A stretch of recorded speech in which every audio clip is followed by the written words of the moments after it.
Okay, kita tunggu dalam 3 minit lagi macam tu. Boleh Semua kita start. Saya nak habiskan. Boleh. Sudah 12 minit sebab saya kena stop before 1. Because saya nak kena set up saya punya webinar pula lepas ni. So we'll try to be very quick lah. Okay. So ingat lagi kerja saya bagi minggu lepas? Ingat madam, ingat. Yes, kita ada 2 benda nak kena discuss lagi, which is the transduction problem dan juga representation or reasoning issues dengan symbolic AI. So this is like recall balik apa yang you discuss dalam KDS lah sebenarnya. Okay. Alright, kita akan mula sekarang untuk session. Alright. Alright, Assalamualaikum warahmatullahi wabarakatuh. We'll start now with the deductive reasoning agent. I think everybody can see my slides. Yes, madam. Yes. Deductive reasoning agent. Alright. Okay. So we have actually discussed a bit last week. I'm so sorry. I would like to apologize for what happened last week. Saya pun tak tahu kenapa. I have a very severe migraines. Saya tak nak tengok laptop pun. I think very weird lah juga. I don't know why. Maybe been working with the laptop every day. So what happened last week was every time staring at the laptop tu dia jadi macam stress. Tengok handphone pun dia macam okay. So yeah, I don't really do but we'll combine what we have actually learned last week and then what we have. Okay. So far we have discussed why reasoning is important to autonomous agent. Anyone can recall this? Kenapa nak kena ada reasoning? Kalau kita cerita pasal autonomous agent, why reasoning is very important? Nak kena sungguh nama ke? Anyone can clarify this? Kenapa agaknya? Haziq Hafizuddin? Anything? Boleh ingat tak?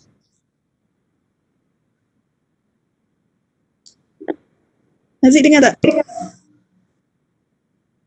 Why reasoning is important? Remember minggu lepas saya ada draw satu diagram tu?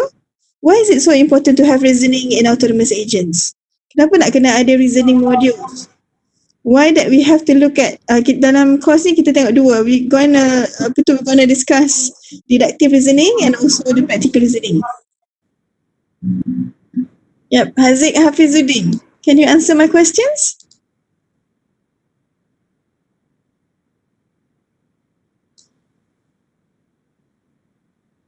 Haziq tak respon. Okay, saya tanya orang lain pula. Hafiz?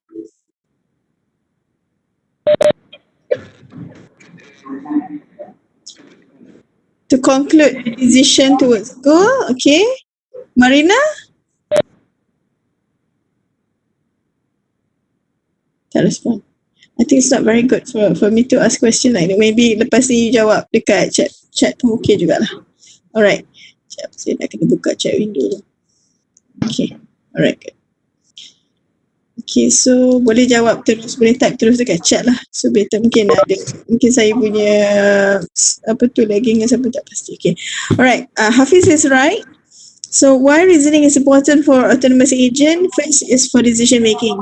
So remember the autonomicity of the agents means that the agents can initiate their own actions towards the goal. So therefore reasoning is so important so that it can make use whatever belief that the agents already had and something that the agent get from the environment so that it can formulate or it can reason towards the action why the agent do this and that.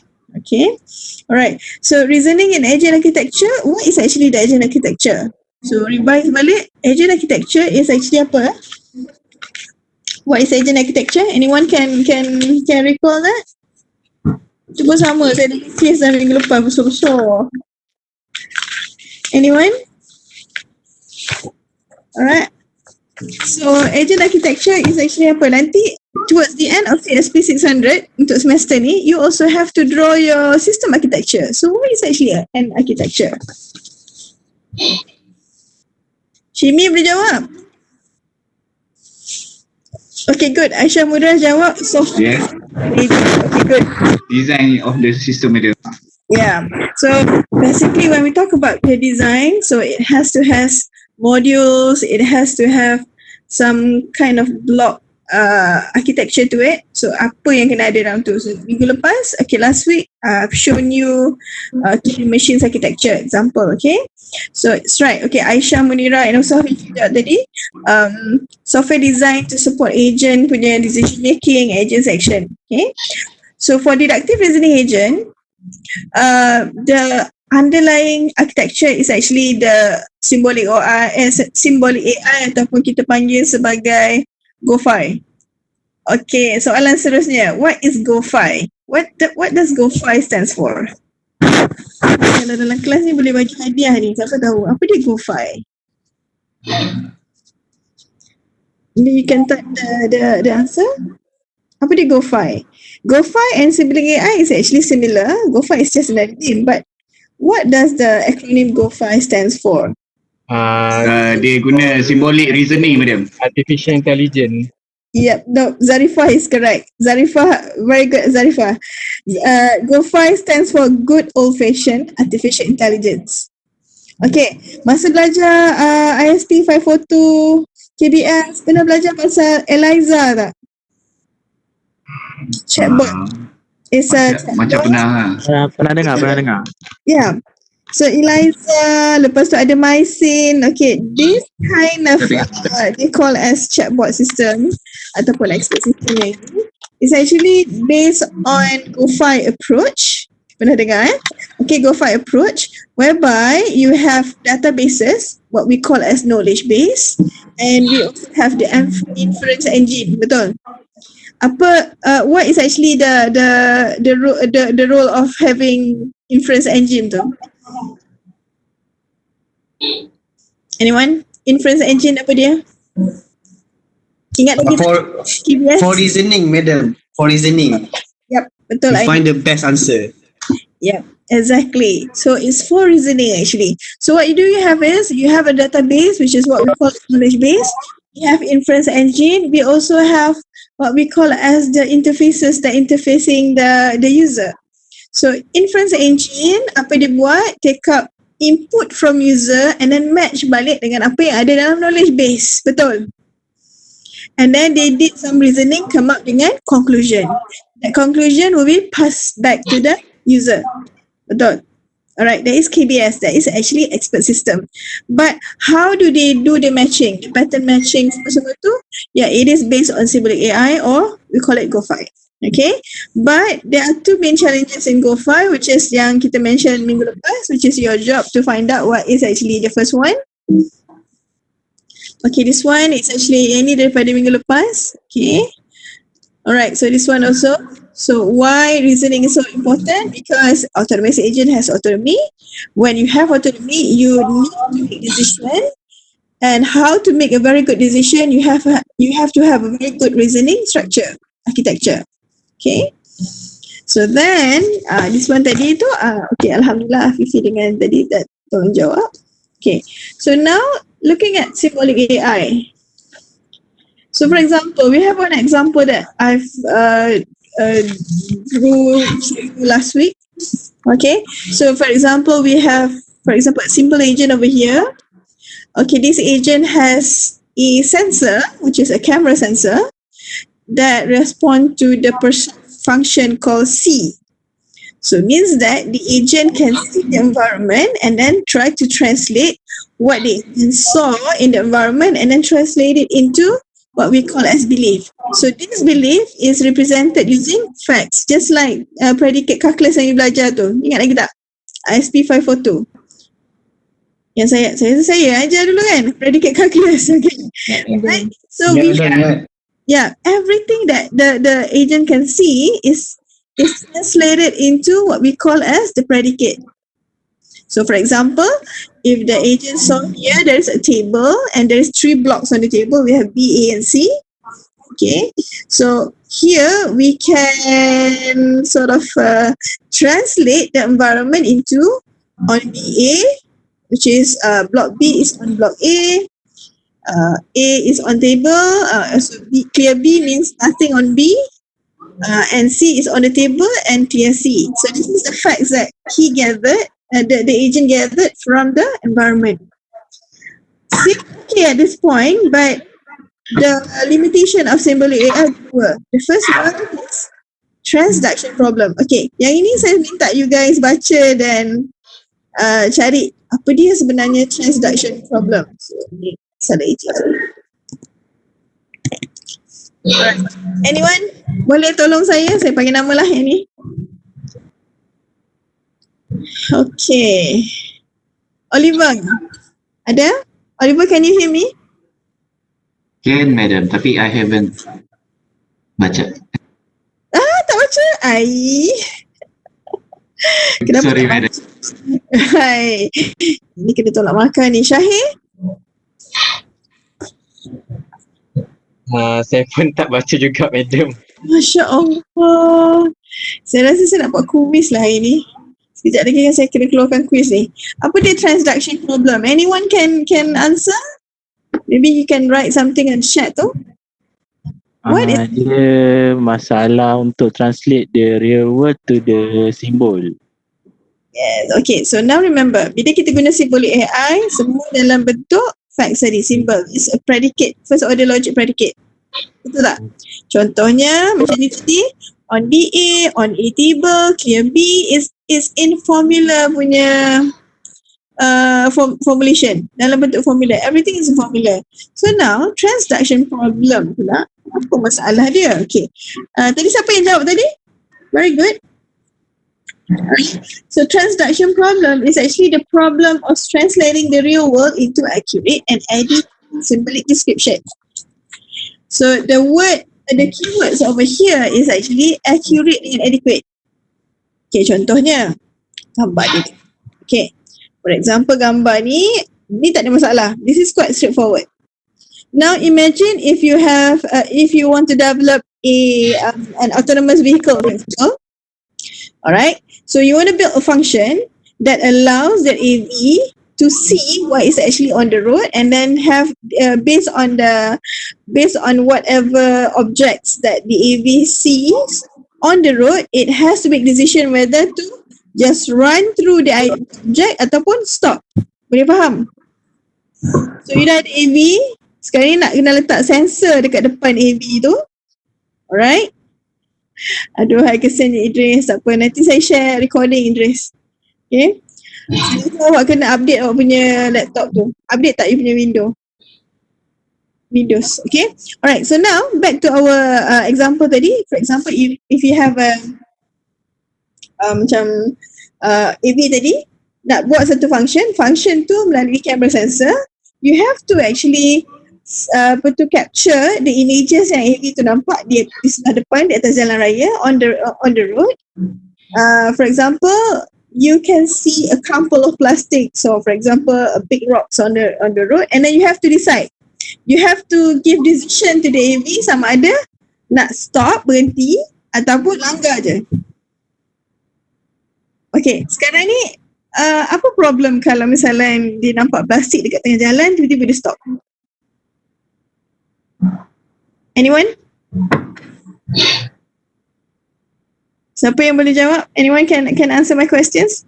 What will be the danger if you develop an AV, nampak plastik dekat tengah jalan, suddenly dia stop? Mungkin kereta belakang akan langgar dia. Exactly, betul. Dia tak ada relay.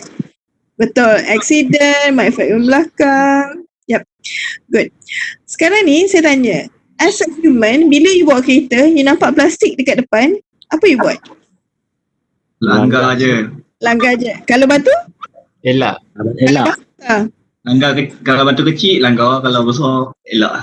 Exactly. Nampak tak reasoning dekat situ? Kalau batu kecil, langgar. Kalau batu besar, kena berhenti. So, kalau apa? Teruskan, madam. Kalau bungkus warna putih, gerak dulu, madam. Alright. So, nampak tak rule dekat situ ada banyak sangat. Warna putih lah, besar lah, kecil. Look at the size, look at the colour and everything. That is actually the rules yang kita kena develop untuk AV tu. So with symbolic AI, you have to represent all these rules dalam bentuk yang agent ni boleh faham. So transduction, when your problem is how can you translate the real world accurately? So nampak plastik, dah boleh tahu tu plastik. Remember, AV tak faham macam kita faham. Okay, so that is one of the. Dan satu lagi problem dengan transduction ni juga, dengan symbolic AI adalah the translation of the real world into accurate and adequate symbolic description tu must be done in time efficient. It has to be fast enough so that tak adalah kita langgar dulu baru kita tahu oh batu punya. Ataupun kita langgar je dulu rupanya binatang punya, lembu punya kat depan tu, bukannya kertas. So because you have to do the representation as accurate as possible. Okay, faham? Everybody okay with that? Transduction problem? Okay, madam. Okay. The second problem adalah that is related to transduction problem is the representation or reasoning problem. Based on whatever that you have acquired, kalau tadi guna kamera, maknanya apa yang image yang kita nampak tu, kita juga buat satu lagi adalah yang kita sebut tadi sebagai representation. We have to develop good rules, okay, to support the representation and also the reasoning process.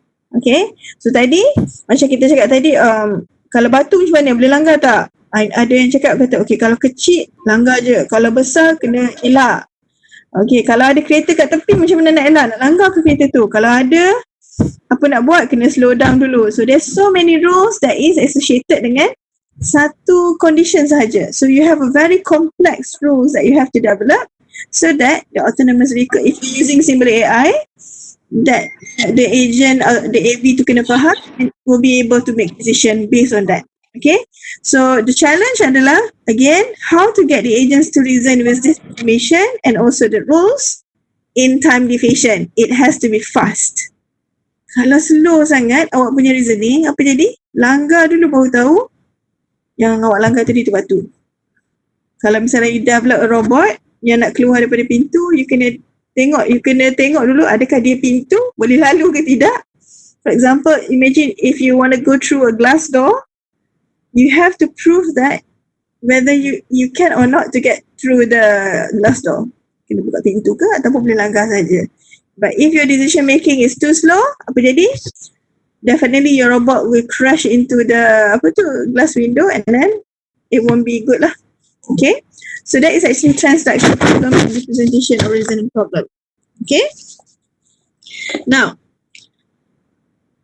this one tadi saya dah explain dua tadi. Okay, so this challenge, okay, it's actually masih lagi ada sekarang. If you look at active research in fundamental AI, this problem is actually not 100% solved. This is actually still an active research area dalam AI.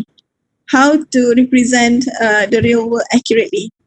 In fact, if you're talking about computer vision, for example, we don't have a very vivid or very good color system lagi. I mean, what we have now is good. Kita ada retina lah, apalah macam-macam kamera sekarang ni.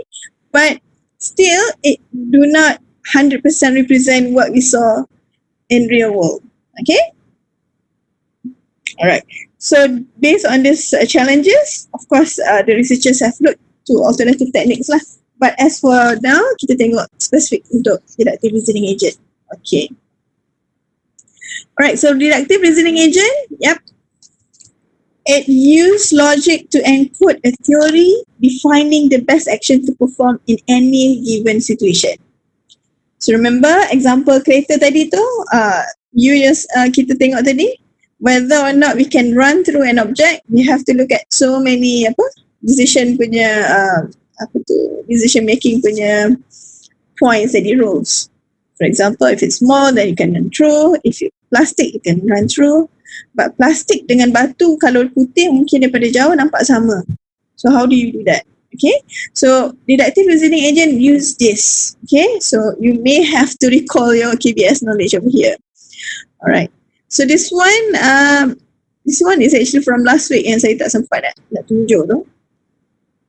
Okay, so what we have here is actually an example. You can refer to example ni daripada textbook. Okay, so for example, we have an agent that exists in an environment E, and this agent has an internal state that contains a set of formula in database D. So this one, if you can recall your KBS ni knowledge, a set of formula in database D adalah you punya knowledge base. Okay, so we can have a number of databases as well, depending. Okay, so let's say for this explanation, we only have one database, so we call it DB. Okay, all right. So the agent has a set of deduction rules. Okay, rules ni in KBS kita letak di dalam inference engine. Okay, so this is the rules that you use for the agent to make a decision. Okay, for example, kita boleh kata if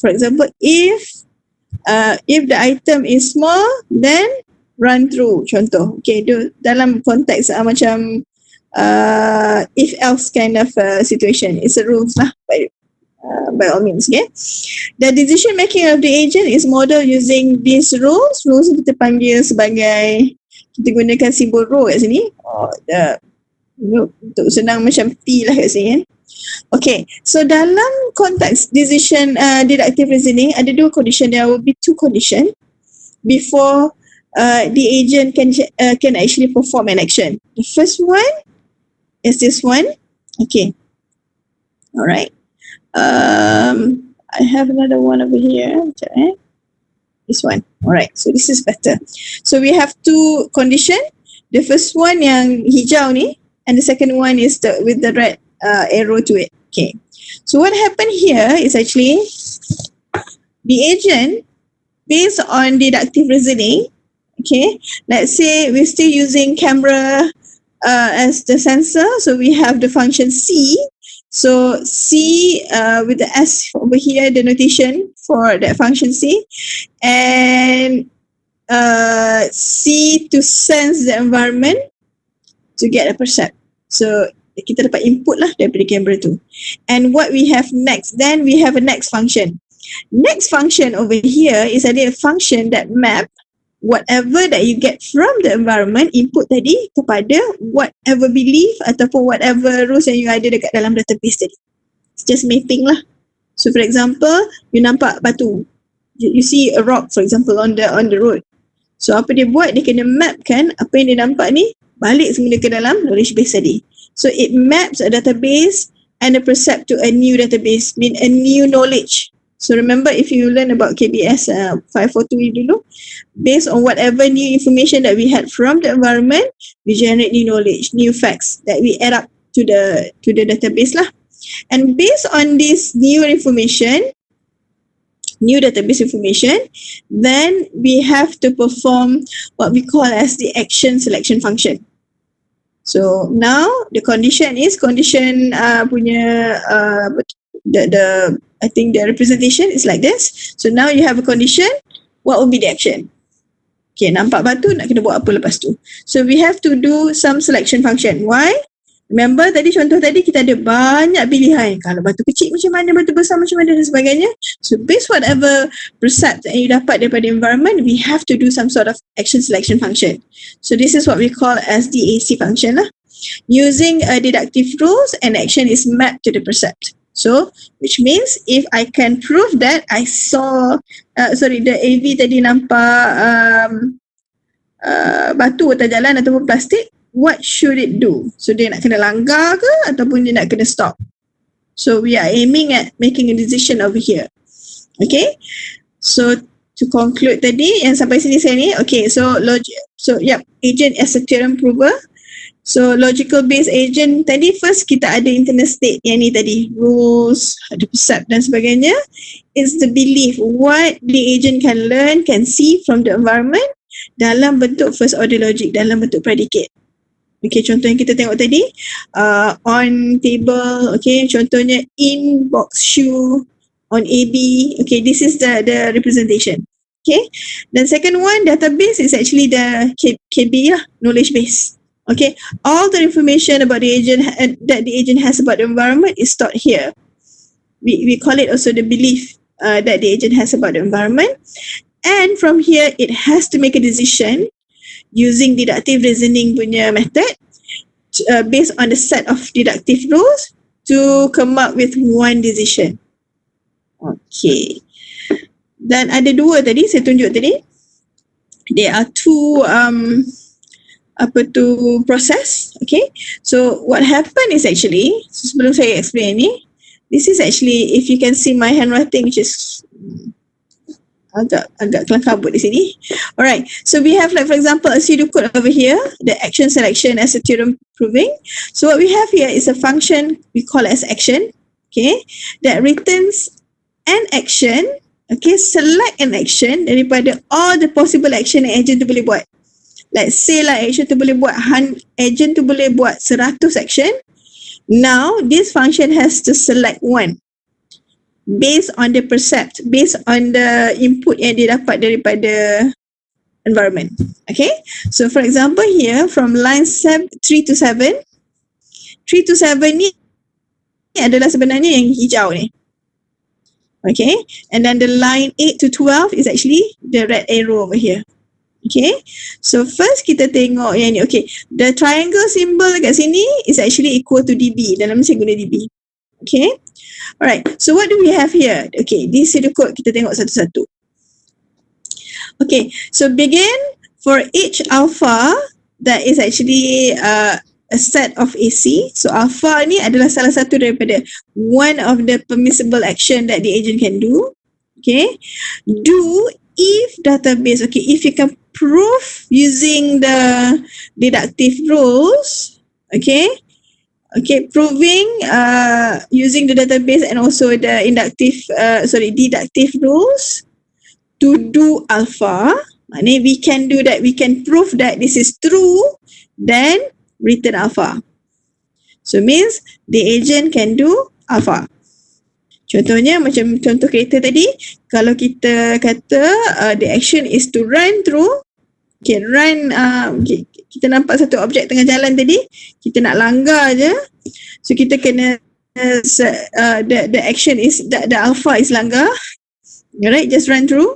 Okay, then we have to prove using our database tadi, knowledge base, and also the inference, the deductive rule, can do alpha based on the percept tadi. If this is true, then kita boleh langgar lah. Okay, the second part is, alright, for each alpha, okay, yang sama ni, action sama, okay, is doable, but you cannot prove, okay, you cannot prove that do X is true, then you have to prove that, okay, you have to prove that this, okay, dia terbalik. You have to prove that this action, what we call this, okay, this one, kalau you boleh baca kat sini, okay, you have to prove, you have to then attempt to find an action not do X. So kalau you tak boleh buat X, tak boleh buat alpha, X pula. Kalau you tak boleh buat alpha, you have to prove that not to do alpha. So kalau tadi katakan plastik tadi kita boleh run through, so kita prove that yang ada kat tengah jalan tu adalah batu, so that kita tak perlu run through. So the first one, you have to prove that it is doable, attempts to prove that the formula from the database is true, therefore you can run through. If the proving success, then boleh langgar. Tapi kalau tak boleh nak prove, okay, you cannot prove that you can run through the object, then you have to prove that why you do not have to run through the object in the middle of the road. Okay, sampai sini saya nak tanya, faham ke tidak? Atau saya kena explain balik? Anyone? Semua faham ni?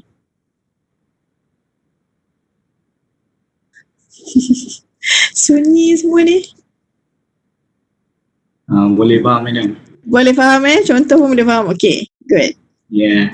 Okay, Hafifi kata laju sikit, so saya perlahankan balik. Okay, saya ulang sekali lagi. Alright, so what we do have here is we have one example of pseudocode. Okay, Haziq pun dah okay. Alright, this pseudocode contains two parts. Ada dua bahagian, tapi kita kena tengok 3 keputusan. Right. 2 parts. Okay, the first part is yang hijau ni, yang second part adalah yang merah ni. Okay, so apa yang berlaku di sini, what happened actually for the first part, okay, yang ini, yang line 3 sampai 7 ni, okay, the agent takes each possible action. Let's say sekarang ni the action is alpha. First, alpha must be a set of a member of AC lah. So AC, this is permissible action that the agent can do. So let's say the permissible action that the agent can do, kalau contoh kereta tadi, dia boleh berhenti, it can stop, it can run through, ataupun dia boleh elak. So ada 3. Elak, langgar dengan berhenti. Okay, elak, langgar, berhenti ni adalah alpha. Okay, so let's say the first alpha is kita nak langgar je, run through. Okay, bila kita nak langgar, for alpha, langgar tadi, we have to prove that based on the information yang kita dapat daripada percept, yang dah masuk dalam database tadi. Okay, let's say dia nampak hanya objek berwarna putih di tengah jalan. Okay, lepas tu from there dia come out juga representation, dia kata size dia lebih kurang less than 50 cm for example. Alright, this is from the database lah, this is input daripada database, and okay, you must prove that also using the deductive rule tadi. Okay, let's say tadi kita cakap, okay, kalau kecil langgar je. So kecil tu besar mana? So you kena buat specification. If it's less than 50 cm, run through. So for example, dalam kes pertama, yes, we can prove that untuk langgar based on the inference rule and also the facts from the database, the knowledge base is true, then you can run through. Boleh langgar. Katakanlah size tadi lebih daripada 50 cm, let's say lah 70 cm size-nya, ketinggiannya. So of course, this one will be fail. Untuk langgar, fail lah. Kenapa fail? It is not true because syarat dia kata mesti less than 50. So apa dia buat? It move to the line 8 to 12. Okay, the second part of the pseudocode dekat sini, first you have to prove that you cannot run through. You tak boleh langgar objek tu. Why? Sebab ada syarat kata if it's higher than 50 cm, then you cannot run through. So bila benda ni berlaku, this second part, okay, yang first part ni akan jadi false, the second part ni akan jadi true. So when this one is true, then you have to loop balik, search for another action. So dia akan ulang. Tadi kita ada berapa action? Ada 3.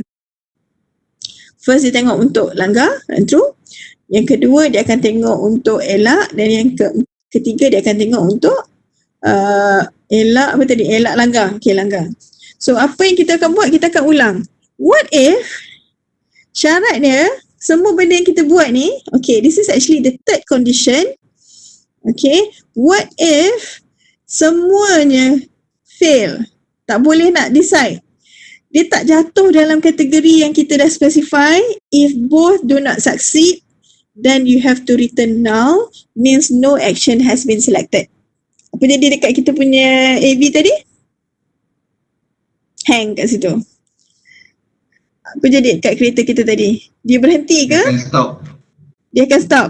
Ada yang kata stop. Ada ke dia jalan je? Continue. Yes. Ada yang kata stop. Ada Dia jalan. Ya, saya rasa most probably dia akan langgar je. Dia akan jalan. Dia akan rosak macam tu lah. Okay. Alright. So that is actually the 2 parts dalam ni. So dia okay.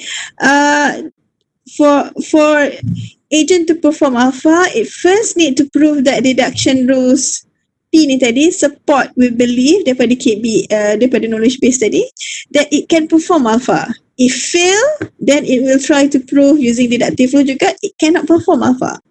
So you move to the next possible action lah. Okay, because deduction rules prove that another action alpha should be performed. Okay, if both fail, then you return null. So it will do nothing actually. Continue rasanya, yes. Do nothing, kalau dia tengah bergerak, dia bergerak je lah. Alright, it will do nothing. Okay, so dia akan remain dekat dia punya current state. Kalau current state dia tu bergerak, dia bergerak je lah. Okay. Alright, so next, kita akan tengok example vacuum world. Sekejap, saya akan share lagi satu. Alright, this one daripada buku tu juga, daripada Woodridge punya buku juga. Okay. Alright. Boleh nampak tak? Saya punya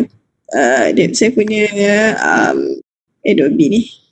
Boleh. Boleh Okay. Vacuum world. Alright. Okay. So vacuum world is actually robotics example. So apa jadi? Kita ada robot untuk a robot that can that is designed to clear up dirt. Okay. And then sebenarnya ada gambar vacuum kat tengah ni. So position dia adalah di tengah-tengah ni. Okay. So this is the grid world yang dia ada. So we do have coordinates for this robot. So as you can see here, this robot is actually in the middle of the grid. Kita ada dirt dekat koordinat 02 dan 12. So the goal for this robot is actually to clear up all dirt. Okay. So based on the environment tadi, okay, yang ni, remember yang ni tadi, so kita buat representation dia. So we use domain predicate, so kita ada in xy, agent is in the position xy, kita ada predicate dirt, ada dirt dekat mana, dekat koordinat mana, and also facing mana. The agent is facing direction mana. Okay, possible action hanya ada 3. Okay, there are 3 possible actions: to turn, forward and suck the dirt. So turn here means only turn right, there is no turn left. Okay, turn right sahaja. Okay, so kita boleh imagine kita punya dalam kita punya KBS, kita punya knowledge base is kita boleh guna in xy. So in 11 is for the position of the vacuum cleaner, and then kita ada dirt 02, okay, and then we have dirt 12. That's it. Kita hanya ada 3 sahajalah dalam kita punya knowledge base. Then we have rows yang P ni tadi. Okay, so we have, for example, if you are in the position 00 in 00 and you are facing north and there is no dirt at the position 00, what you have to do then, you move forward. If you are in position 01 facing north and no dirt at 01, you do forward. You can have these lines, hundreds of lines ni. Katakan dalam case ni, kita hanya ada berapa tadi? Berapa kita punya ni? 3 darab 3. So we can have like, for example, 3 to the power of 3. Lebih kurang 81 rules dekat dalam kita punya agent ni. Okay, so we have so much lah. Ni baru grade 3 kali 3 kita ada lebih kurang 81 rules. Okay, alright. Then, okay, this is actually the problems yang berkenaan dengan transduction and also the representation problem tadi. First problem yang kita akan ada, how to convert video camera input to dirt 01. Okay, because the grid tadi kita yang buat. Okay, the grid is actually on us. So how the camera know exactly the dirt is at position 01. And then, okay, for this deductive reasoning agent, the decision making assumes a static environment, what we call as calculative rationality. Sebelum ni saya pernah discuss tak pasal calculative rationality dalam kelas? Saya tak ingat dah. Minggu pertama, kedua, tiga, ada tak saya explain pasal calculative rationality? Anyone can remember? Belum Okay. Alright. So now, this calculative rationality assumption is actually assumes a static environment. Apa dia static environment? We can say calculative rationality assumes that the decision that is made during that time, katakanlah t equals to 0, t equals to null, not impossible. Let's say t equals to 1. Any decision that is made at t equals to 1 is the best or is the optimum decision for the agent. Walaupun dia berubah kepada t equals to 2, okay, because the environment is not changing ataupun dia punya environment adalah static walaupun vacuum tu berubah. Mana kita imagine dirt tu memang ada kat tempat yang sama je, tak ada orang tambah dirt lain dan sebagainya. So that is calculative rationality. The assumption that the decision that we made at that particular time is actually the best decision by assuming that the environment do not change.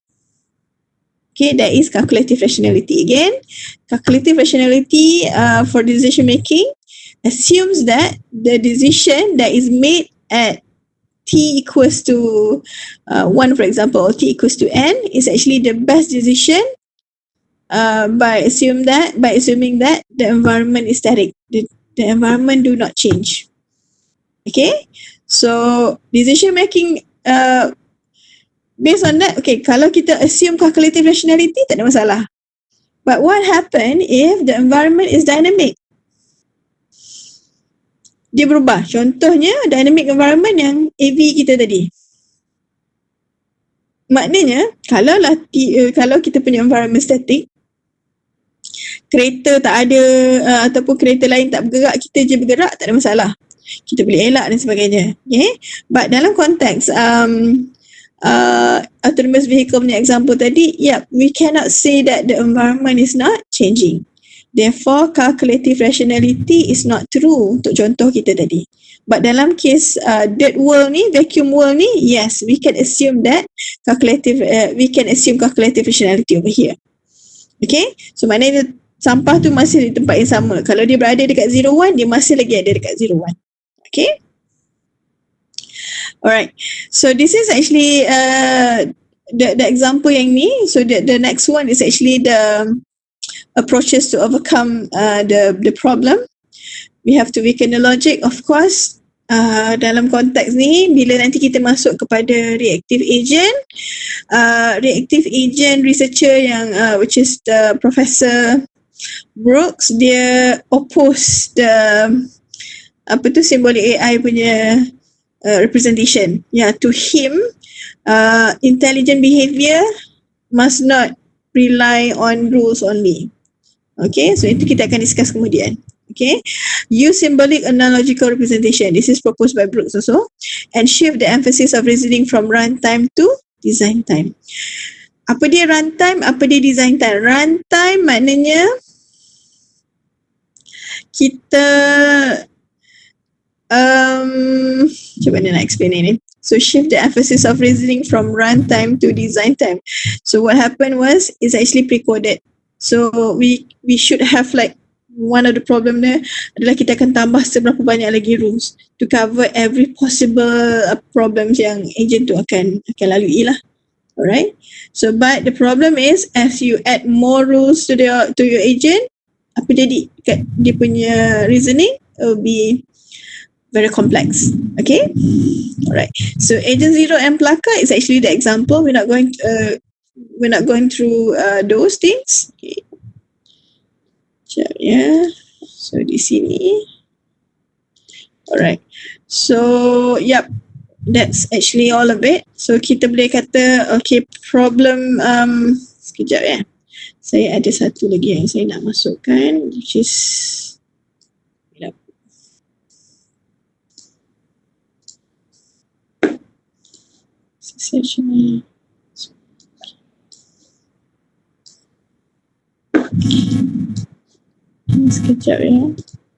Okay, sementara tunggu saya duk buat benda ni, ada soalan? Any questions? Madam, slide ni boleh minta? Boleh, kejap lagi saya bagi, saya akan postkan dekat Telegram. At the same time, saya letak juga dekat Aiden lah. Okay, Madam. Okay. Tapi sorry lah, because the slide is actually mixed dengan saya punya handwriting. Sebab slide asal hanya yang tadi tu. So, this is, sorry, not this one actually. So, sorry about that. So,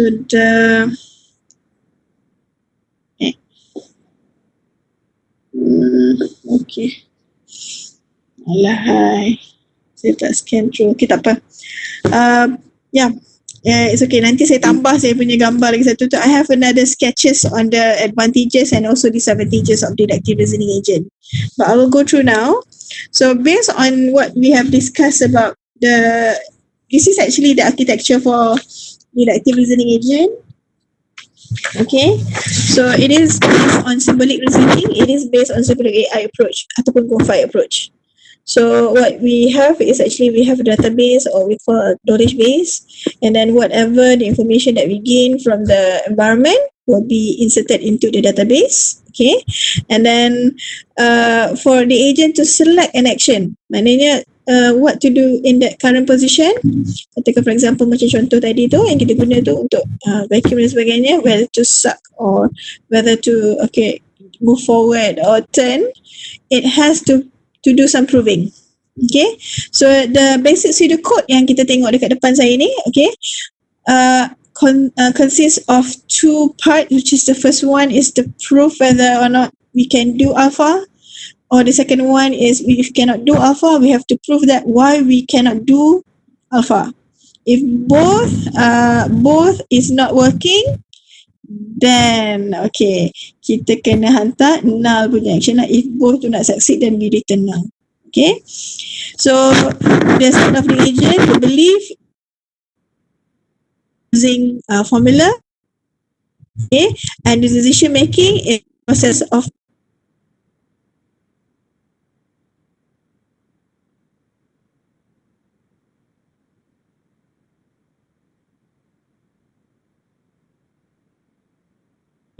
forward chaining, also backward chaining, so that one is included also. Okay, alright. The advantages of the active agent, yes, it has a very clear logical semantics.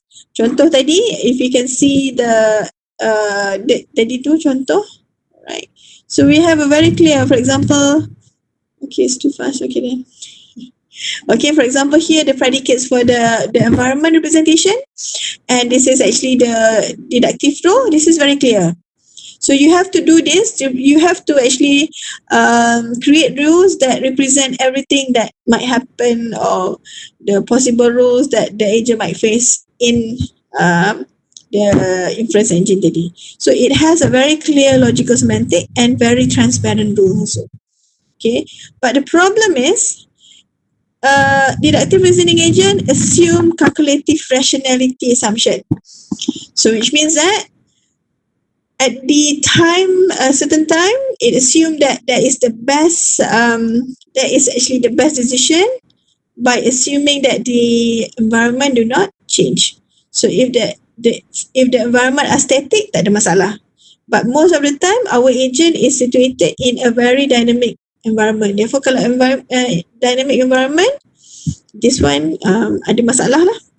Okay, and the reasoning can be very complex as you increase the number of rules and the process of reasoning become very complex. Okay, so for example, imagine kalau you ada 81 rules. What if you have a very big area environment, you boleh ada lebih daripada 100 rules, and then the processing, the reasoning processing jadi sangat perlahan, therefore it cannot make decision within a time limit lah. So that would be a very, very bad example. Okay, now I'm opening for questions. 12.50 sebelum saya berhenti.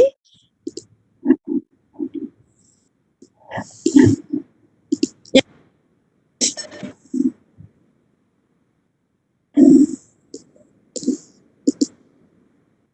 Ada soalan? Tak ada soalan langsung? Okay, saya faham. Last sini. Semua faham ni? Bolehlah, madam. Bolehlah. Okay, nak test saya rasa paling mudah adalah untuk bagi quiz lah. So insyaAllah saya akan bagi quiz untuk minggu hadapan, bukan minggu ni. Minggu ni besok dah cuti. So have a good rest for tomorrow. Minggu depan saya akan bagi quiz untuk reasoning agent, deductive reasoning agent, dan kita akan masuk practical reasoning agent. Okay? So we enter new topic. At the same time saya akan siapkan bagi untuk topik ni. Okay. Alright. Tak ada soalan ni. Semua okay ni. Saya akan share slide ni nanti dekat dalam Telegram. Okay. Tak ada. Semua tak ada soalan ni. Ke nak saya tanya soalan? Biasa tak? Saya tanya soalan lah. Satu soalan. Soalan yang senang je. Saya nak tanya siapa? Sebab 22 orang ada yang tak datang ni. Saya nak tanya Syahmi Fikri. Syahmi, apa dia calculative rationality tu? What is calculative rationality, Syahmi? Are you there, Syahmi? Syami. Syami tak ada. Kan tu tengah buat apa, tengah lunch. Saya tak salin definition mata-mata cakap. Biar saya jawab, madam. Apa dia? Mana boleh salin? Kenalah dengar apa saya cakap tu. Okay, siapa nak tolong jawab tadi? Apa dia calculative rationality? Assumption apa dia buat? Dia buat assume decision yang mana paling bagus. Lepas tu dekat environment yang static nak berubah. Yes, the assumption is any decision yang Hafiz kata assume that decision made at first is the best decision, assuming that the environment is static, do not change. So problem dia bila kita letak agent tu dalam dynamic environment, it will work lah. Okay, alright. Okay, so semua tak ada soalan. Minggu depan kita akan ada quiz on deductive reasoning agent, insyaAllah.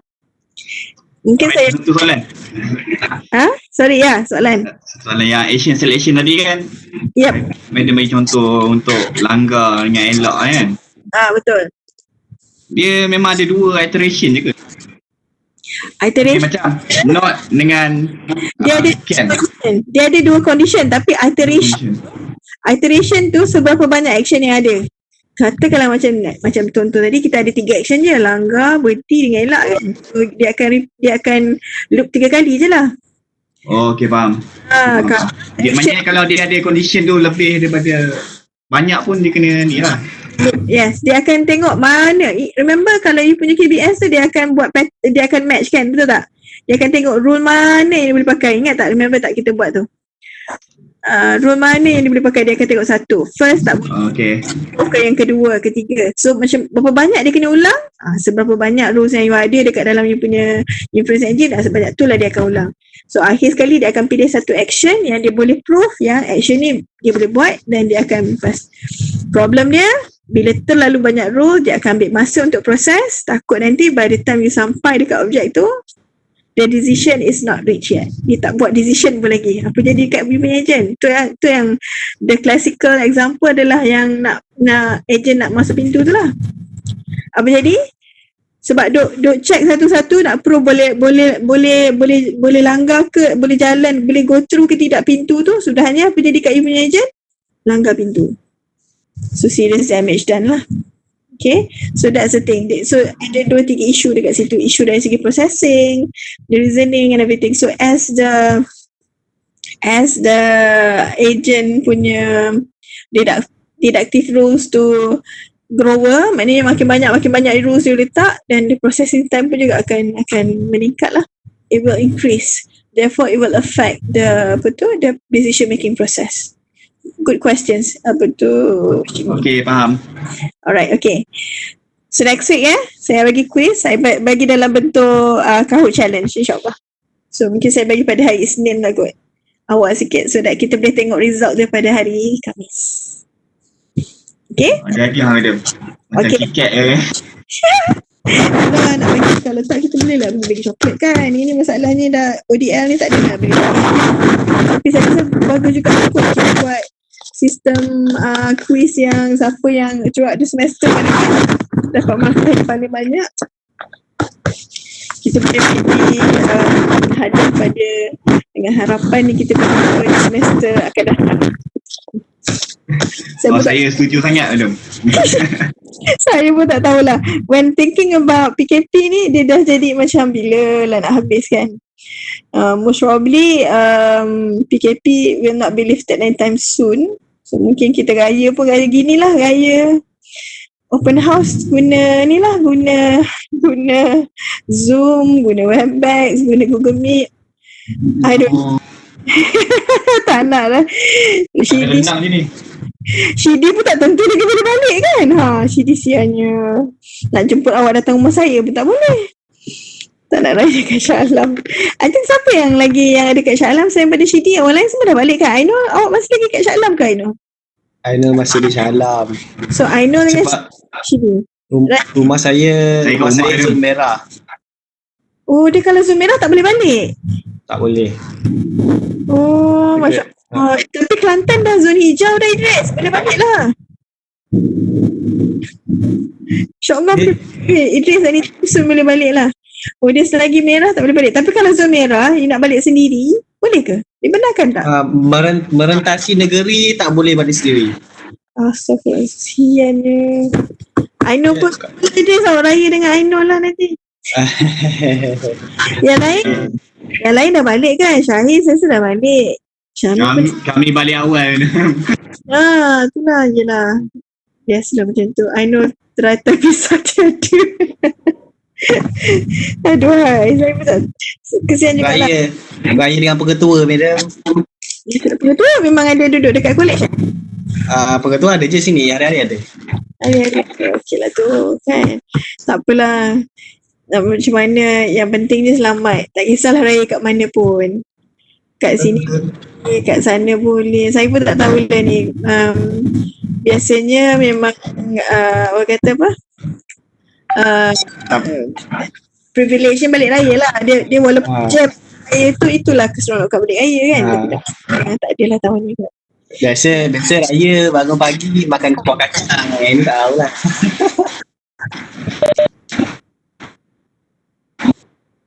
Betul juga. Raya pun tak ada. Apa lagi? Duit raya.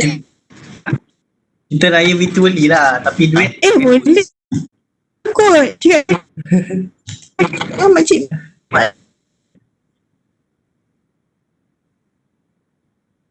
Hello? Bos. Bila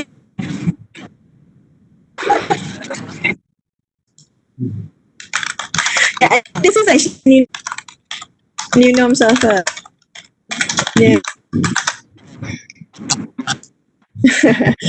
pukul 1 sekejap lagi sebab saya nak solat zuhur awal sikit hari ni sebab okay, but